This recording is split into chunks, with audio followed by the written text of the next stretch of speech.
wanted to look at practice one together as a team. We're going to be looking at the first problem, and it's a clock problem. And you can see that when you get the actual project one, there's a variety of clock problems. So we're going to do the first one. Estimate the measure of the angle found by the minute and hour hands of a clock at 4:20. Okay, so what do you think? Have you guys started to work on that? 4:20. 4 o'clock would be one thing, right? 4:20 is a little trickier, right? How did you do it? Well, I looked at the clock as a circle. You know, the circle is 360 degrees. And then what I did after that is I broke it down into quarters, which would be 90 degrees each. Okay. And then again, I looked at like between 4 and 5 o'clock, and that would be 30 degrees. Okay, how did you get from 4 to 5 is 30 degrees?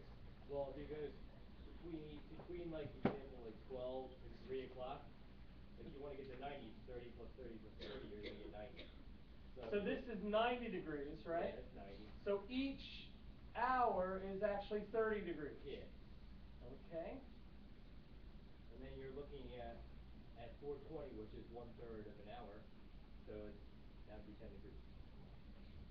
Okay, so let me draw 4:20 real quickly for the visual learners in us here.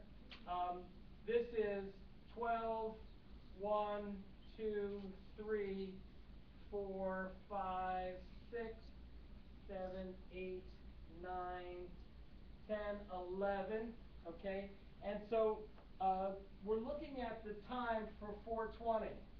Okay, so it's not halfway between 4 and 5, but it's part of the way through between 4 and 5. Probably the easiest one to start. We're going to probably start by drawing the minute hand, right?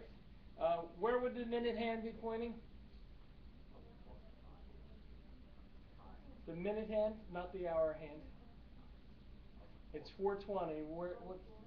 It's going to be pointing to the 4. Okay. So there we go. That one's easy, right? It's 4:20. Okay. But 4 has started at 4 o'clock and it's been sweeping out. How much of an hour? 1/3 of an hour, right? So 20 minutes is 60 minutes is an hour. So 1/3 of the hour. So it's traveling in an hour. It's traveling from 4 to 5, right? So it's traveled 1/3 of that distance. So I'm going to just draw it in here about 1/3 of the distance. Okay?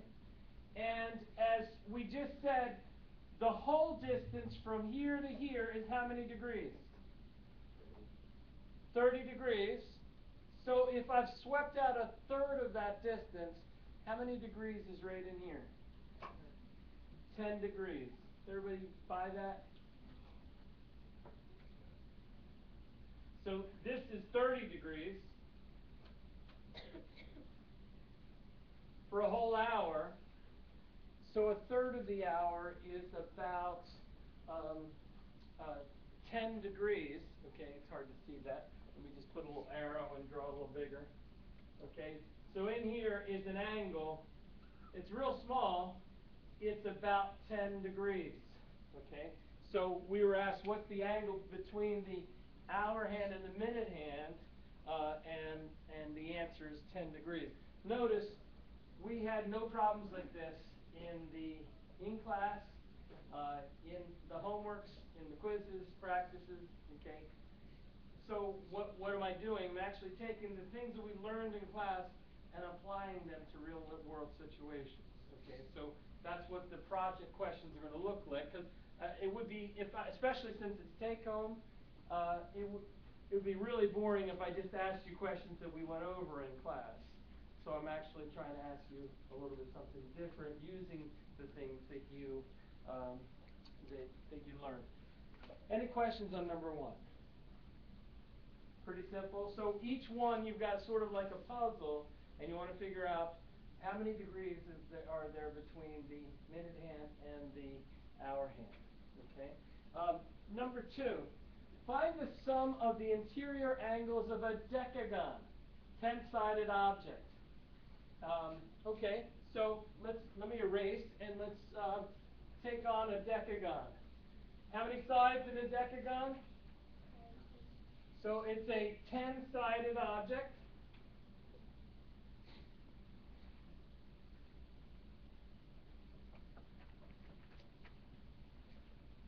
How do you do the sum of the interior angles for a decagon?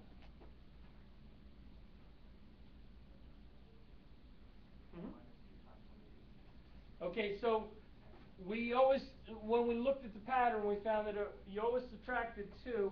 Why would you subtract 2 vertices?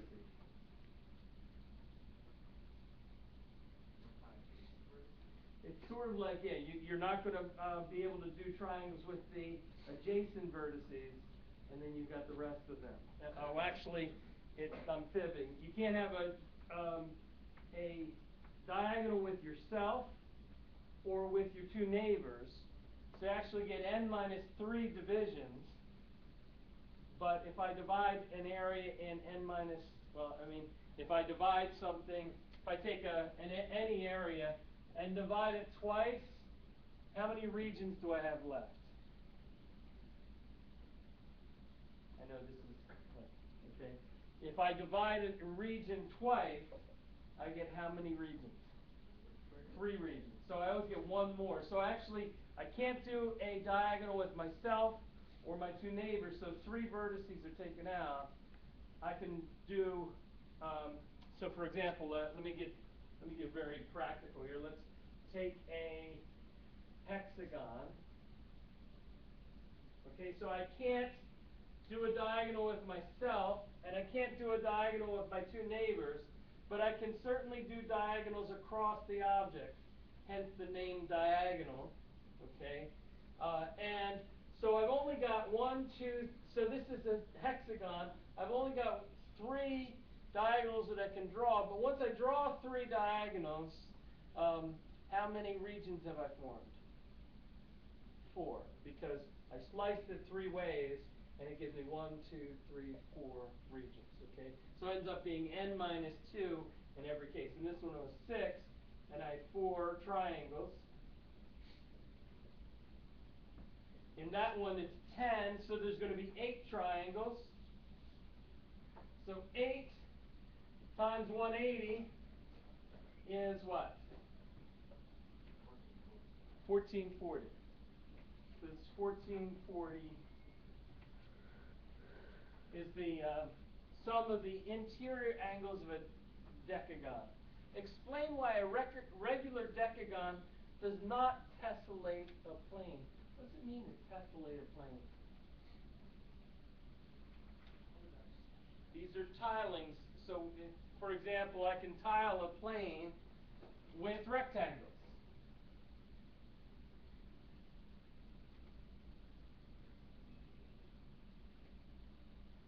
But notice at every point where there's an intersection, how many, let's say they were rectangles, how many degrees is this angle? 90, 90, 90, 90. So when we go a full circle, it's 360 degrees, right? And everything's cool when it adds up to 360 degrees. Triangles would work the same way. If I did a triangle, let me see. Suppose we did a bunch of triangles coming together at a point. I can tile a bathroom floor with triangles. And the reason is, especially if these were equilateral triangles, I get 60 degrees here, 60, 120, 180, 210, 270, I mean 60, 120, 180, plus 60 more is 240, plus 60 more is 300, plus 60 more is 360. So every time I do that, and it works out perfectly, it's going to be 360 degrees. But what happens if I put a pentagon, a bunch of pentagons together? It actually doesn't work, because the pentagon is n minus 2 would be 3 times 180. It's 540. When I divide that by 5, if it's a regular pentagon, each angle is 108 degrees. So I bring one 108 in, I bring another 108 in, I bring a third 108 in, and how many degrees am I up to? 108 and 108 and 108. 324, that's not going to work, is it? Okay, so if I actually put 3 pentagons together, there's a gap. If I try to put a 4th one in, I'm way over 360. So not every shape can tessellate a plane. It has to add up to 360 degrees. So a decagon has 1440, and it has 10 sides. So what's the, if I had a regular decagon, what's the angle for each angle? How many degrees is it for each angle? 144 degrees. So what I do is I bring in one angle is 144. If I bring another one in, how many degrees is that? 288. I try to bring in, this isn't drawn to scale, but I try to bring one more in. 288 plus 144 comes out to 12, carry the 3, 432. Okay, it's not going to work. Either 3 is going to be, well actually 2 is going to be too small, and 3 is going to be too large. So it turns out that there's no, it's not going to tessellate a plane. So when I ask a regular polygon whether that tessellates a plane, the question is, can I put all of them together on a point and add up to 360 degrees? Okay. Explain why a combination of octagons and squares tessellate a plane. They're regular octagons and regular squares. Well, let's take an octagon. An octagon has how many sides? 8 sides. So how many triangles? We subtract 2, right? So it's 6. 6 times 180 is what?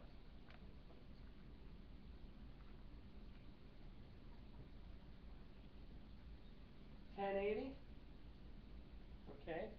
1080 divided by 6. Does everybody see what I'm doing here? 1080 divided by 6 turns out to be what? 8, excuse me. Divided by 8, thanks. What do we get for an answer? Do you have a calculator?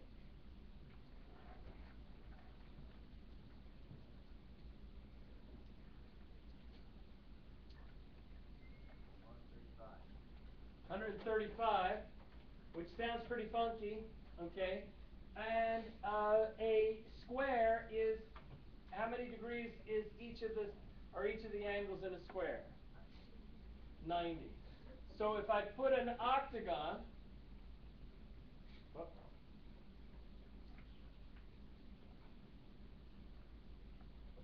which is essentially a stop sign, and then another octagon, which is essentially another stop sign. I'm going to erase all this. All these are 135, by the way. Another octagon up here, I'm going to erase so we can get it in here. Another octagon. Oh.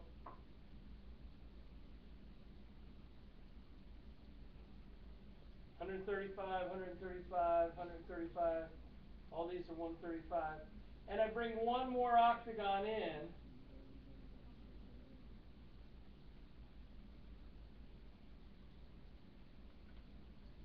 You get the idea. Okay. The question is, can I form a 360-degree angle at each of these intersections? Well, 135 and 135 is what? 270. And then if I add a 90-degree angle in, I get 360 degrees. The train's on. Okay, 360 degrees. So if you look at it, you'll probably remember. I've seen tile floors tiled like that, right? With octagons and squares. You put different colors in and so forth and so on. But the key to whether it's going to tessellate a plane is, can I, at a point, be able to come up with 360 degrees? Okay. So it actually can, and that's the reason, because it adds up to two octagons and a square form 360 degrees. How's my pacing? Am I going too fast? Too slow? Just right? Too fast? Too slow? Just right. Okay, great. Let's take a look at number 3 together. Find the sum of the exterior angles of a regular pentagon. What are the number of diagonals possible in a heptagon? So let's start with pentagon. So it's a regular pentagon. Now, different people define exterior angles differently. I'm going to define it for us in one way, just to make life simple. This is the interior angle, okay? I'm going to call the one on the other side, the reflexive angle that goes with it, the exterior angle, okay? Now, different people define it differently. I'm warning you ahead of time, but that's how I'm going to define it for the purposes of our course, okay? So what I need to do is, because I have this interior angle and this exterior angle, when I add them up, what should I get? Again, we should get 360. What's inside and what's outside actually forms a whole circle, right? So what I need to do is find out what are the angles of a pentagon. It's a 5-sided object. So how many triangles would it be? 3 triangles. And how much for each one? 180 degrees. So we get 0, 40, 540, right? Okay. For the total interior angles of a pentagon, and now we've got 5 angles. So I divide that by 5. And what do I get for the degrees of each angle? You can answer. What's 540 divided by 5? 108. Okay. And so this is 108 degrees. So what does that make this exterior angle if they have to add up to 360?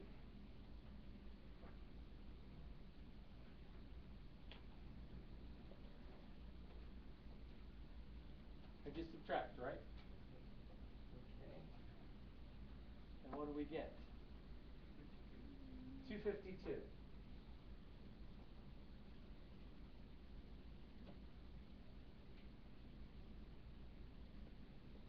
Since it's a regular pentagon, all the angles are going to be exactly the same. So how many 252s do I have? 5 times 252.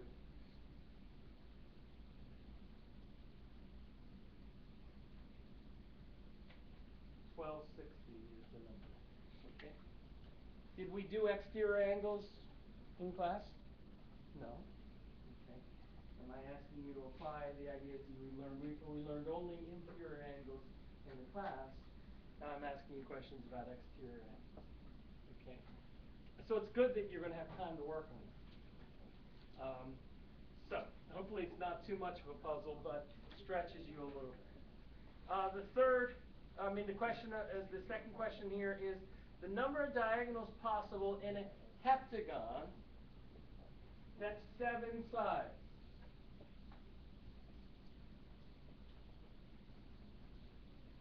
So I'm going to draw the vertices here. It doesn't have to be regular. 1, 2, 3, 4, 5, 6, 7. So the easiest way to draw a heptagon is just to put 7 dots on a paper, sort of spread around, and just connect them. 1, 2, 3, 4, 5, 6, 7. 7 seven-sided object, a little bit funky, a little bit not symmetrical at all, but that's 7 sides. Okay? And I'm looking at the number of diagonals.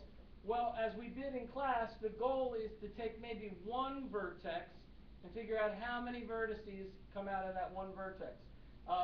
Do we have a prediction? This is a seven-sided object. How many diagonals should I be able to, suppose I labeled this vertex A. Okay? How many diagonals should I be able to draw out starting with A? I should be able to draw 4. Let's see if I can do that. 1, 2, 3, 4. Okay? Now I know A is just like B, C, D, all the other letters, right? So they're all going to have the same number of diagonals coming out of them, right? So each one is going to have 4 diagonals coming out of it. And how many vertices are there in this object? 7. So that gives me 28 diagonals. Okay? Did I do that correctly? 7 times 4 is 28. Okay. Now, is that the total number of diagonals in the heptagon? No, why not?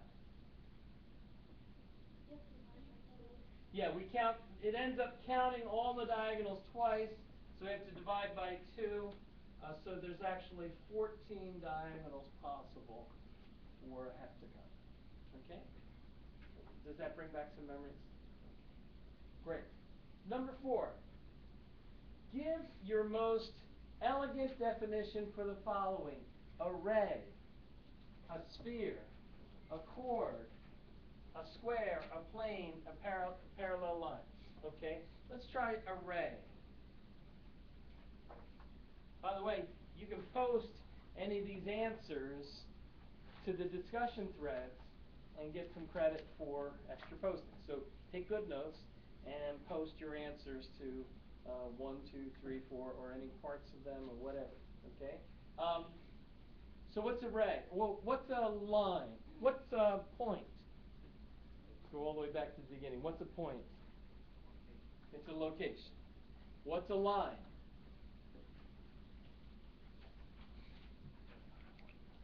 Set of points that extend indefinitely in opposite directions, right? So what's a ray? It's a subset of a line with one endpoint. What would be a line segment? It's a subset of a line with 2 endpoints, okay? What's a sphere?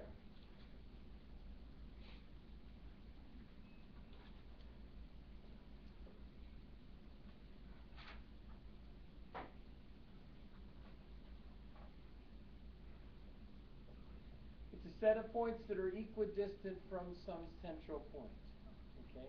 It's a set of points that are equidistant from some central point. And remember, a circle was that, but that was in 2 dimensions.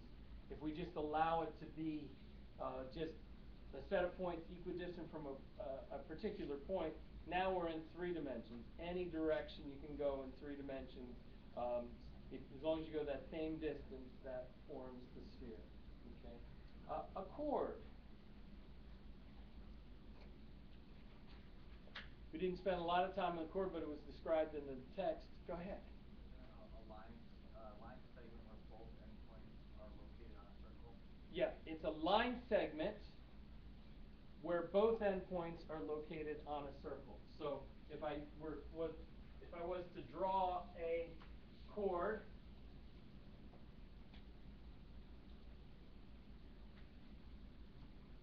it looks like this. It has one endpoint on one end of one part of the circle and another endpoint at another part of the circle. What's the largest, and that's not a question here, but what's the largest chord that we can find in a circle? The diameter is the largest one. So all the other ones are shorter, but when I get from this point, I can do all these different chords, but when I go all the way across to the other side, now I have a diameter, that's the largest chord in a circle. What's a square?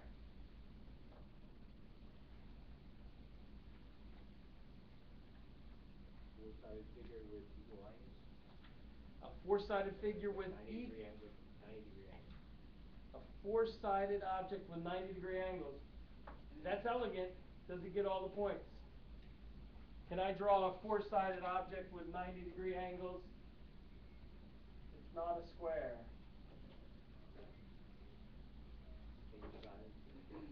Okay.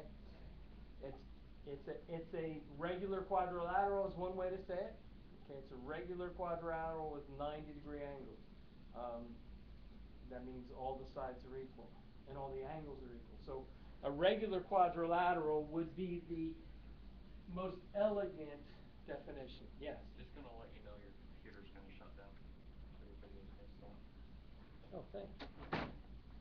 Let's shut down. He went on break. Okay. Square. Also, it's a rectangle that has equal sides. It's another definition of a square. A rectangle with equal sides. So you were right about that. Okay. Also, it's and a rectangle has two sets of parallel lines. So it's actually a parallelogram with 90-degree angles and equal sides. Those are less elegant definitions, but I'm just giving you alternatives. So the most elegant definition of a square is it's a regular quadrilateral. What's a regular triangle called? Equilateral triangle. Okay. A plane. What's a plane?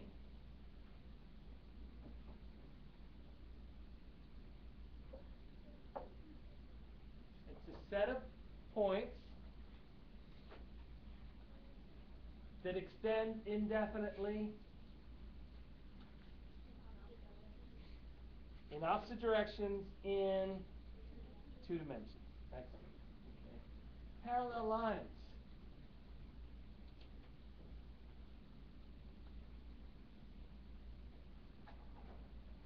Two infinite lines that do not intersect.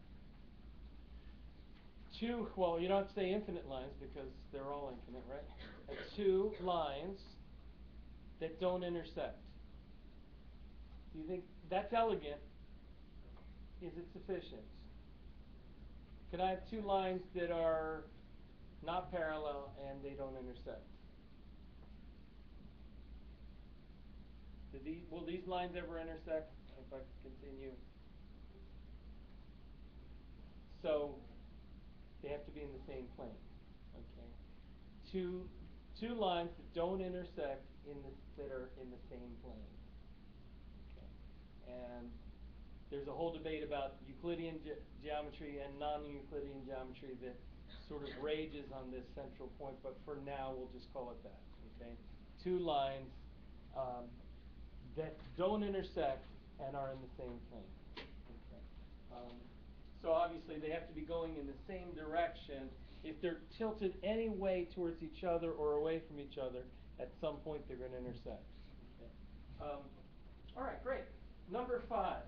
A fifth grader defines a circle as the set of all points that are the same distance from a point at the center. Tell what is missing in this definition. What's missing in the definition? Yeah, it has to limit it to 2 dimensions. What has the student actually stumbled upon? The definition of a sphere. Okay. So if he doesn't limit it to 2 dimensions, then it's a sphere. Good try, but he's almost there. All right. Next. How many faces, vertices, and edges does a regular pentagonal prism have? Okay. Well, a prism is made up of a polygon on the top and a polygon on the bottom, and then rectangles connecting them. So the most common rectangular prism that you guys are that all of us are used to is that cube, right? Or a box that's really, it's got a rectangle on the top, rectangle on the bottom, and then rectangles all the way around. You could imagine that you could put anything at the top, and as long as it's identical with the bottom, and just connect the sides with rectangles, you could have virtually any kind of a prism formed. This one is a pentagonal one, so I'm going to try my best to draw this. So we've got a triangle at the top.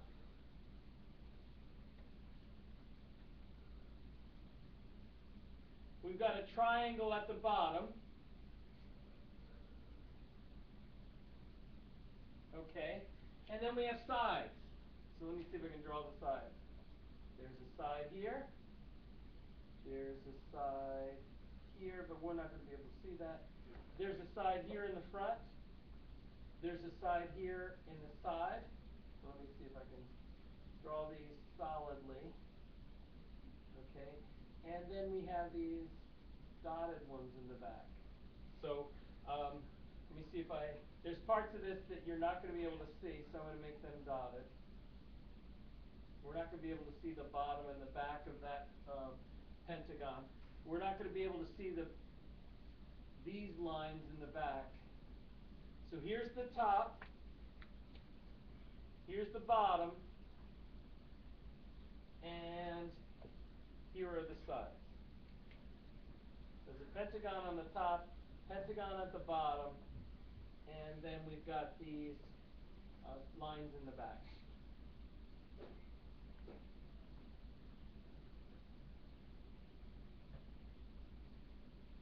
Okay, and the question is, how many faces, how many vertices, and how many edges? Well, let's do the faces first. Okay, how many faces does it have on the? It has a top and a bottom, and then how many faces are on the side? There's 5, right? Because there's one face that comes down here, one that comes down here, one that comes down here, one that comes down here, and one that comes in the back. So each one of these lines is the top of a rectangle. So we have the top and the bottom.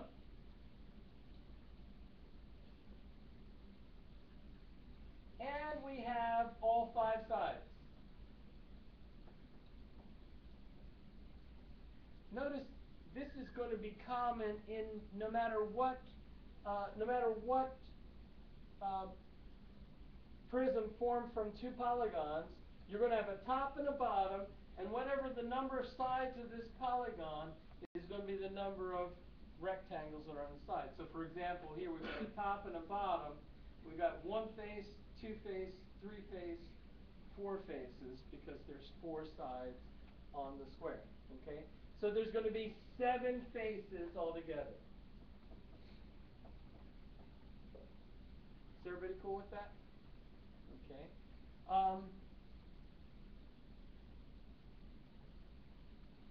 How many, let me see, faces, vertices? All we have to do is count them, right? Okay. So there's 1, 2, 3, 4, 5. We're halfway done, right? And then there's 6, 7, 8, 9, 10, right? So there's 10 vertices.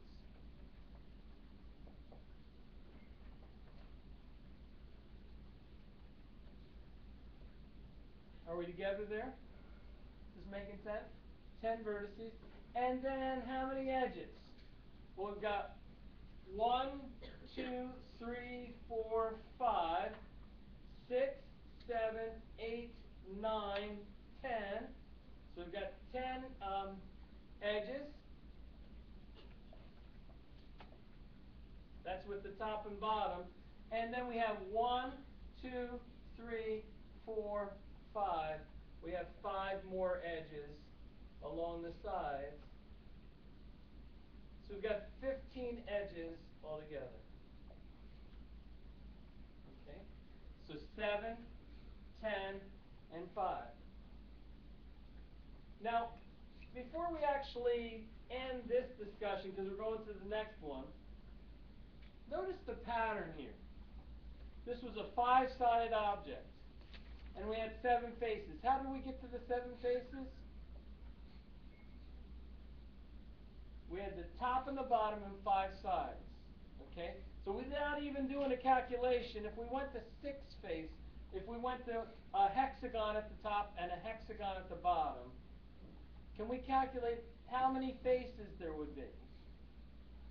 How many faces would there be? Number of sides plus 2. So this is going to be for the whatever polygon this is going to be n plus 2. We get n for the number of sides on the polygon, and then we get the top and the bottom. So it's going to be n plus 2 for the number of faces. For the number of vertices, how do we get 10 for the number of vertices? It's all the vertices are at the top and the bottom, right? They're all the way around the first polygon and all the way around the second polygon. So what's this number going to be? There's one for the top, one for the bottom. So what do we get in terms of n? 2 times n, right? So we're going to double the number, whatever the number of vertices in this polygon. Okay? Now notice what we get here. We have edges. We had 1, 2, 3, 4, 5 for the top. We had 5 for the bottom, and then we had 5 around the outside. So what's this number going to be?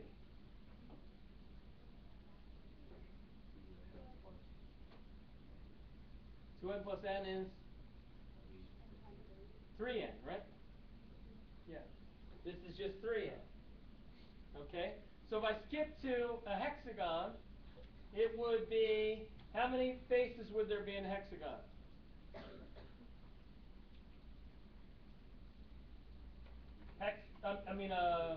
Let's say, yeah, hexagon, 6 sides. How many faces? 8 faces, right? How many vertices? 12. How many edges? 18. Okay? So we can actually work through all these. Now we come down to this question. As soon as I start to see the pattern, now I need the pattern to be able to answer the second question. What was the second question? Another prism has 21 edges. So edges is down here. 3n is the number of edges, right? So we know that it has 21 edges. How many faces does it have? So it's like a puzzle. If I know there's 21 edges, what's n? Does everybody get this? N is going to be 7. So as soon as I know what 7 is n, then it says, how many faces does it have? Well, faces was n plus 2. So 7 plus 2 is 9. So it's going to have 9 faces. Okay, do you see how we did it? What we did is we took the one example that they gave us, and in solving it, we also figured out sort of a formula for the number of faces. It's the top and the bottom, and then one rectangle for each side. So that's going to give us n plus 2 faces. Okay. Then we counted the vertices, and we noticed the vertices were only in the top and the bottom. We got the one polygon, and then we counted them again for the second polygon, so we ended up with 2n for that. And then the edges, we had all the edges of the first polygon, all the edges of the second polygon, and then the same number added in for the sides, so we ended up with 3n. Okay? Everybody see how we did number 6? Number 7. Using isometric dot paper, draw a 3-dimensional object corresponding to the following base plan. Okay? Now, if you have trouble drawing, I understand.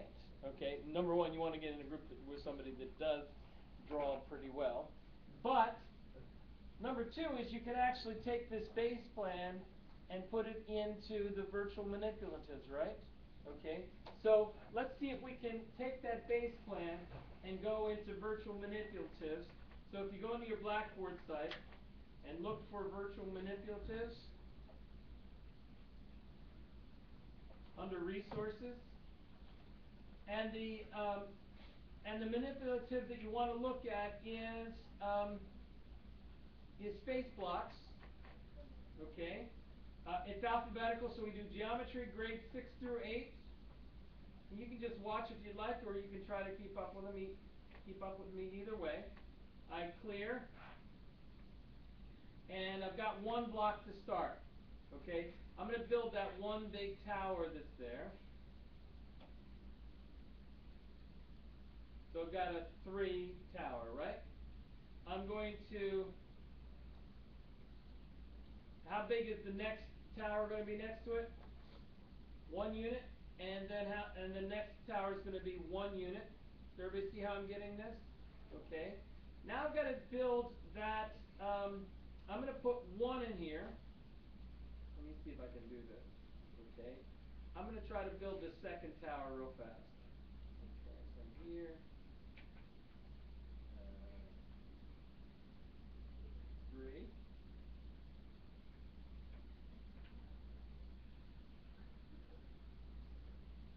Problem is these 2 towers are right next to each other. Okay. This one's a little tricky. Okay. So far we've got 2 towers that sort of just touch at the corners. Okay. They touch at these 2 corners. And then I've got 1 that's sort of there. I can put that one in there.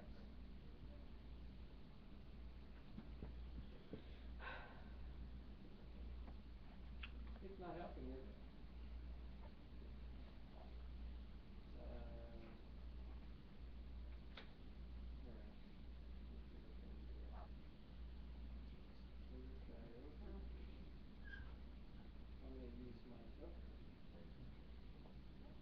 Can you rotate it and then put it on the side? Ah, yes.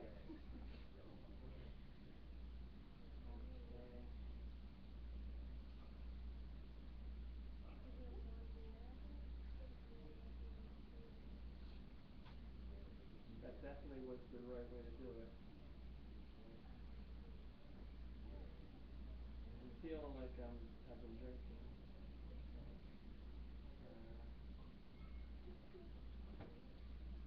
All right, I've got it. It's sort of like the Titanic on its side. Okay, and now, okay, there we go. And I'm not quite sure how to get this back right again. Turn it. And then straighten it up again. Anyway, now that I've got it straightened out a little bit, I can now go back and remember when we were drawing these, the key was the tops are what? They're like diamonds, right? So you do diamond, diamond, a diamond here. I can actually put put the diamonds in the top. Then all the vertical lines come down from those diamonds until I hit a ledge. Then I draw a diamond. So every roof looks like a diamond. And then I just fill in the faces. So let's see if I can do it using that isometric dot paper. As I mentioned, isometric dot paper is on the website. So if you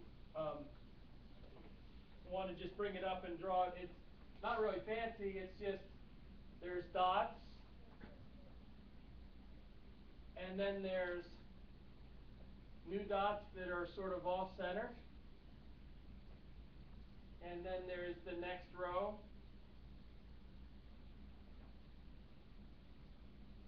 and the next row, and the next row. Let's see if we can do that. Okay, I'm going to do that first top of that 1 tower. I'm going to put it right here. And it's a triangle, right? Is everybody cool with that? And when you do it sideways or landscape in the drawing, the dots work out better. Okay? And this other one is actually touching right at the corner here.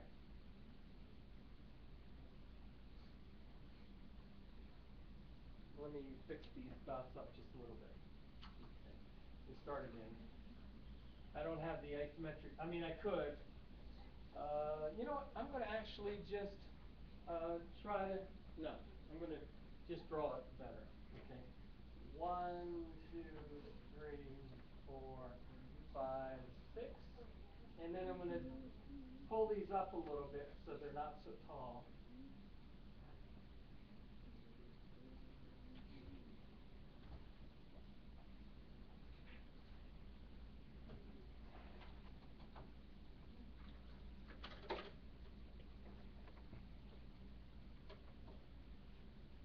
Okay, so I start with that first tower, and it's, I'll put it right here. It looks a little better, okay? And then this one is right next to it, okay?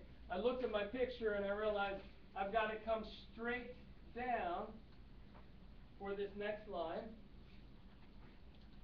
Then right down the center of this, this first line.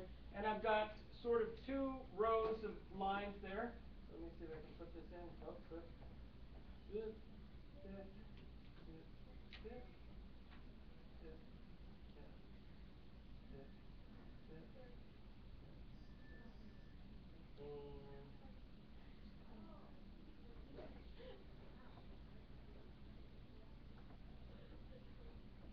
All right, so I come down here and draw this line and this one. Use all the same colors.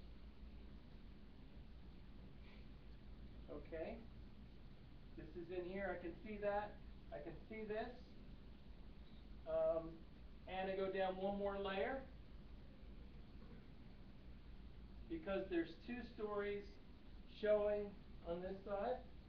Okay.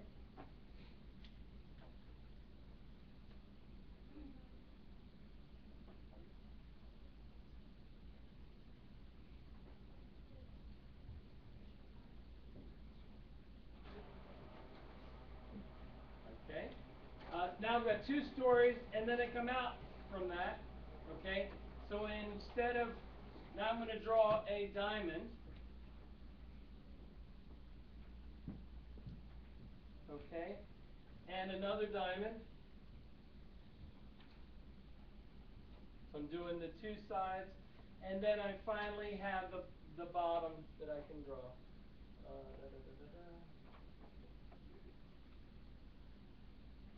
I come straight down. Oh.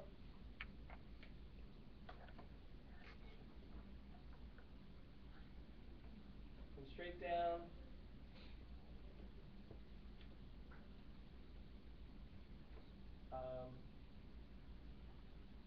Straight down, and then I finish off the front of that face. Okay. So I've got sort of, I've come down the side. I'm going to do the center. I can see 2 stories here in the middle. So I did 1 story. I'm going to do another one. I can see that second story. Now, what do I see at the top of this building right here, this tower? I see a roof, right? Okay. So I'm going to make that into a diamond. Okay. Then I come straight down with that one. Okay. And I come across. I come up. Now I can see the fronts of these 2. Okay. I finish off this building, this little tower in the front. I've got 2 stories back here that I can see. 1, 2. Okay. This is a tower, so I'm going to come down from that tower. I see 1 story here. I see another story here. Okay. And then I've got a roof.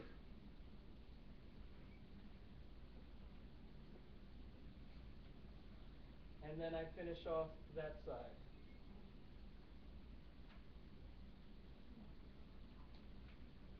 Okay? All right. Again, what you want to do is find somebody in your group that's good at drawing it. It works better on the real live paper. I can print out more of them before we go. But what we were doing is taking a vertical projection and then drawing it in 3D. Okay? All right. Next question.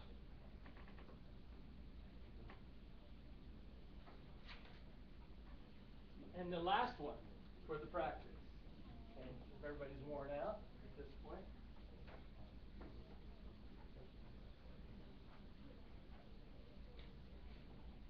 Start with a vertical line and two vanishing points and draw the corner of a building with windows and a roof. Okay? So I'm going to do a corner of a building, straight line vertical. It's orthogonal to our plane, so it's drawn straight up and down. Then I've got two vanishing points. One here, okay? And I'm going to connect lines to those points.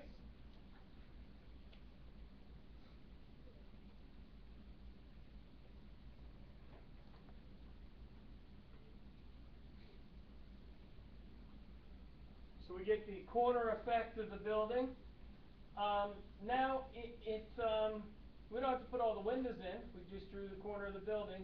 Oh, it does say windows. We're going to do windows in just a second. Okay.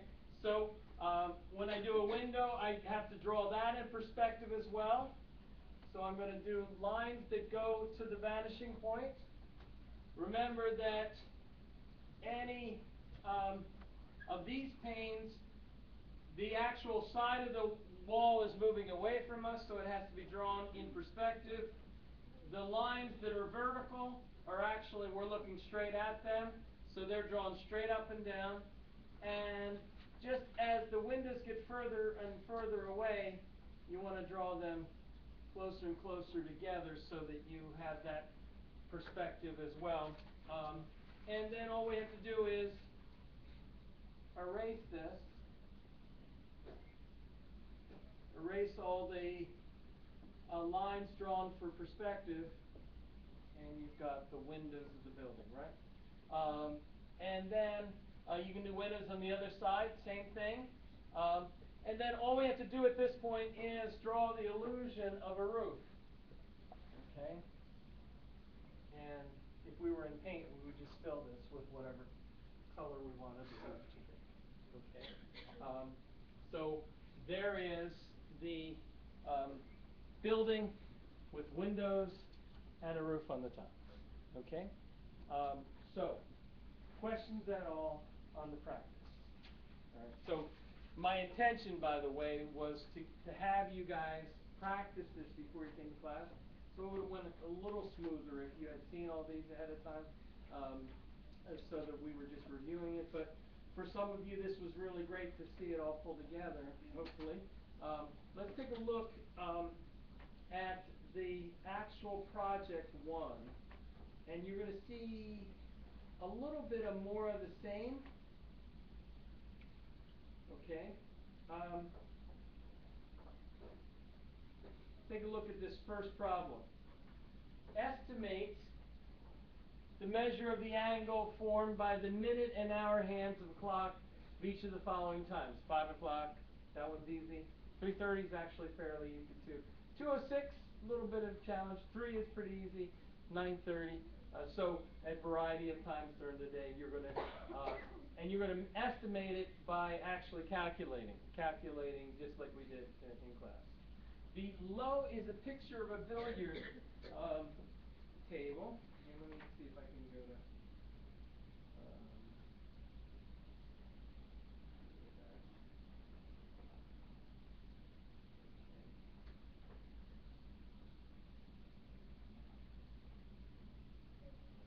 Below is the picture of a billiard pool table.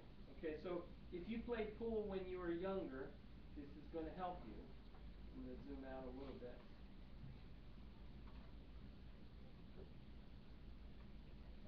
Use a protractor and trial and error to find out a cue ball should be aimed so that it hits the bottom and right cushion to the side and then strikes the 8-ball that's the black ball. Okay? So the goal here is And let me put this screen up so I can do a little drawing.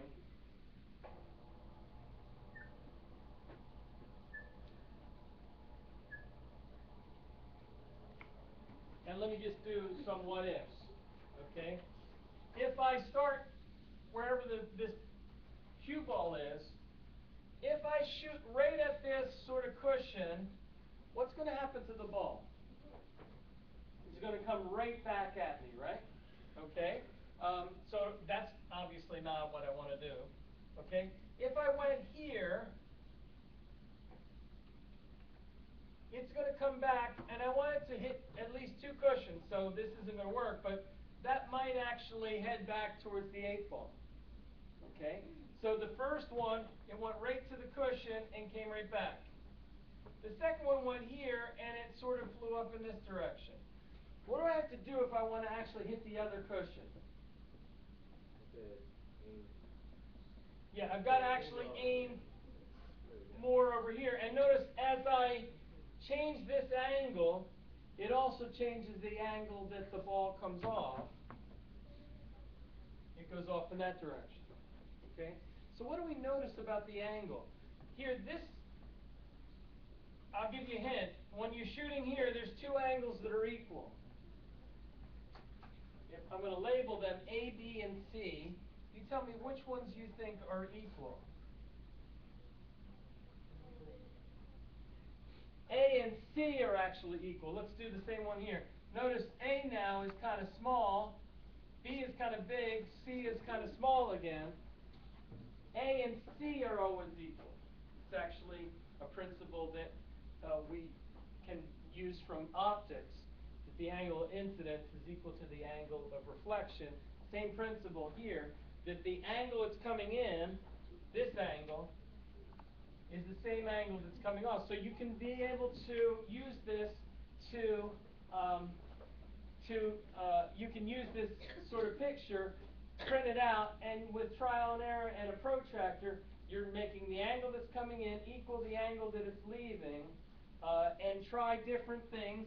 When you hit this, if it flies off here or flies off there, you realize you're off target, and keep twisting it and keep trial and error until you get, the idea is for it to hit here, and then hit this 8 ball. Okay.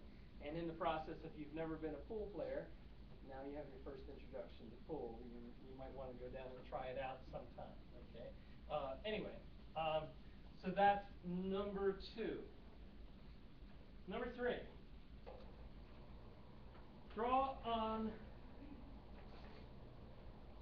a grid a polygon that meets all the following conditions. Okay, so what you want to do is maybe take a piece of graph paper or whatever, and here's the description. It's a hexagon.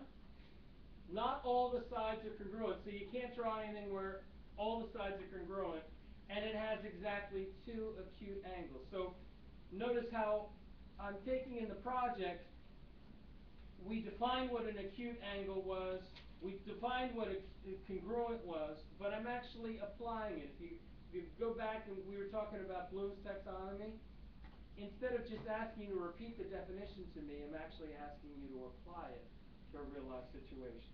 Okay, so you'll get full credit for that question if you can come up with a polygon that meets those 3 conditions. Okay, 4, real simple. How many squares are in the following design? Okay, so all you do is count up all the squares. Remember when we were doing the diagonals, remember that whenever I get sort of a fairly complicated problem, I have to come up with a system, a systematic way of counting things so I don't miss it. Okay, so as a team, you might want to work on that, come up with a systematic way of counting those squares. The next question is, go to the following website, and this is, it's basically the Tessellation website. Let me see if this one works. I might have to fix this link if it doesn't. I think it does. I don't know. Let's see.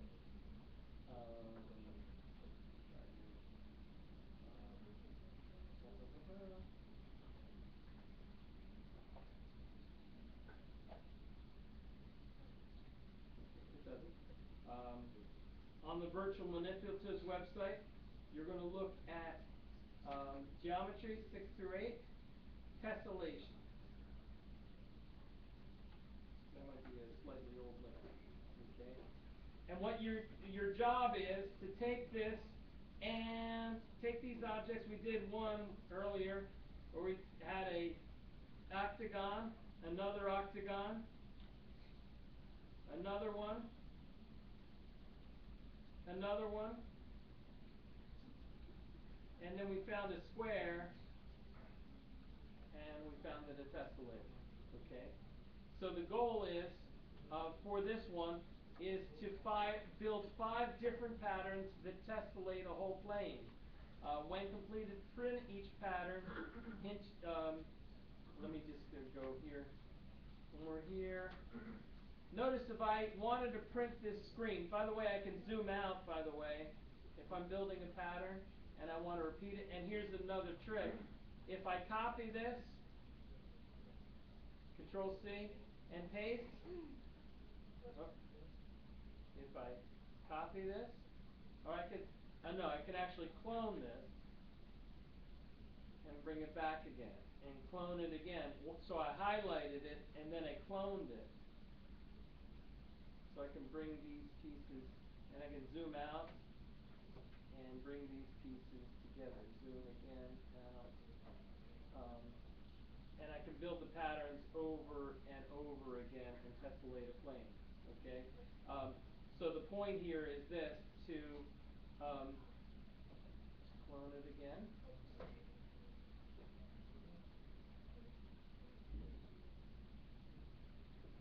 So if I want to highlight this and clone it,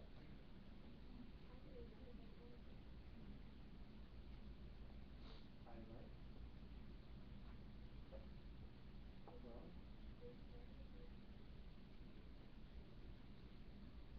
So the goal is to build 5 of these using the objects that are here. Okay, some are going to tessellate. Well, I think virtually all these are going to tessellate. And the goal is to make it pretty, to actually use your imagination to make it cool looking if you want to. I mean, it doesn't have to be, but it would be nice if it was a cool looking object. Okay, so you're going to come up. So put the person in your group who's the most creative on that project. Okay. 6, using isometric dot paper, draw the 3-dimensional object corresponding to the following base plans. So you're going to take those base plans and turn them into real live objects. Okay. And then 7, long before panini was the name of a sandwich, there was an artist by the same name. Consider 2 paintings, the 2 paintings referenced below, and label the vanishing point and describe the effect of the light sources on the shadows. Okay. So let me see if I can copy these and go here.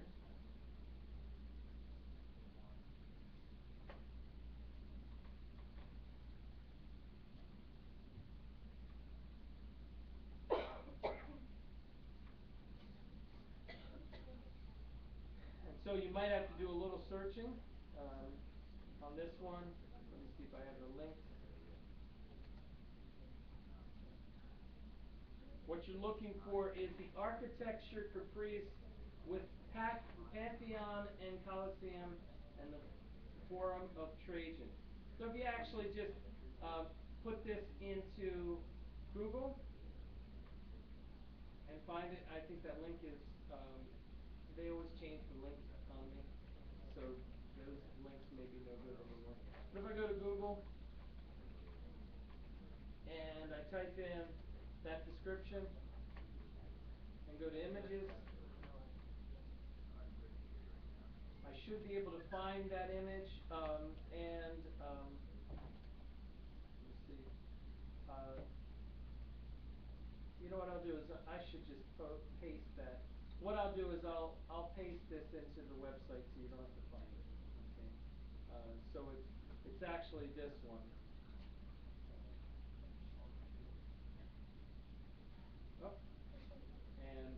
I'll post that to the website so you have it. So on those last two, they're going to be objects, and what you have to do is tell me where the vanishing point is and what the shadows are like. Okay? Now, a couple of things I just want to tell you before I sort of let you break into groups today. Okay? That's this. I want you guys to be smart. Okay? So you can work in your group. If your group gets stuck on something, okay, one strategy you definitely could use is suppose if this is actual project that you're going to get graded on, right? So if you're stuck on like number 1, it's illegal, against the rules, for you to say, how do you do number 1 on discussion threads, right? Everybody's agreed with that, okay? But if I look on the practice and see one that's similar, I can ask anything I want to about practice 1, okay? So I might go back and say, somebody explain to me how he did that 420 thing again. That's a legitimate question, and then you can take whatever you learned from that and now apply it to the new situation, okay? So anything you saw, for example, we get down here and we're looking at the base plans and how to draw them, okay?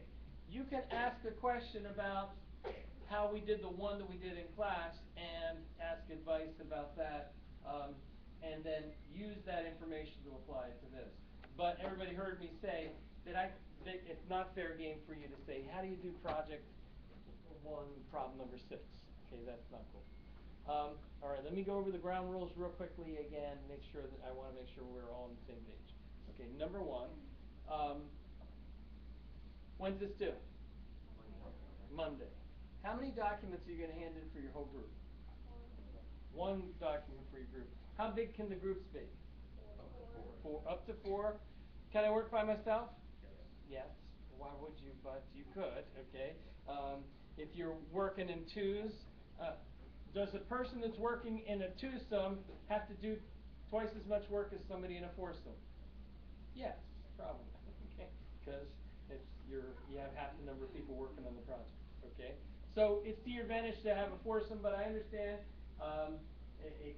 some of you may not really enjoy working in big groups that much. Okay, so it's due on Monday. You can word process it. You can put drawings in. Just put it all together into one document. You can post anything you'd like on discussion threads on practice 1. Post some of your notes from today. Post any general questions, but you can't post questions like, how do you do number 5? Okay? Any questions at all? Today, you can start working on project 1. I'm going to give you a copy of each. I'm going to give each one of you a copy of it.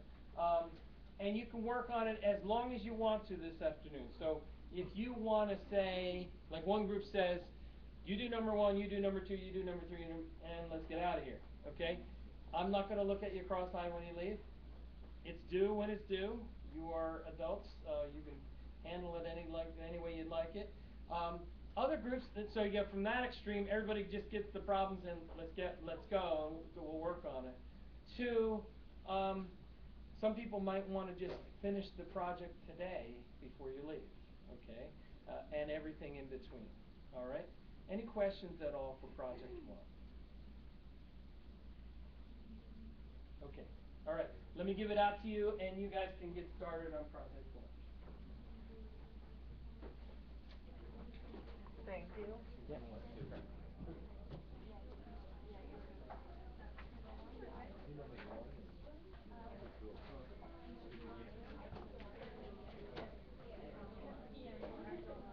I'm going to print out some extra isometric documents. You can submit for you.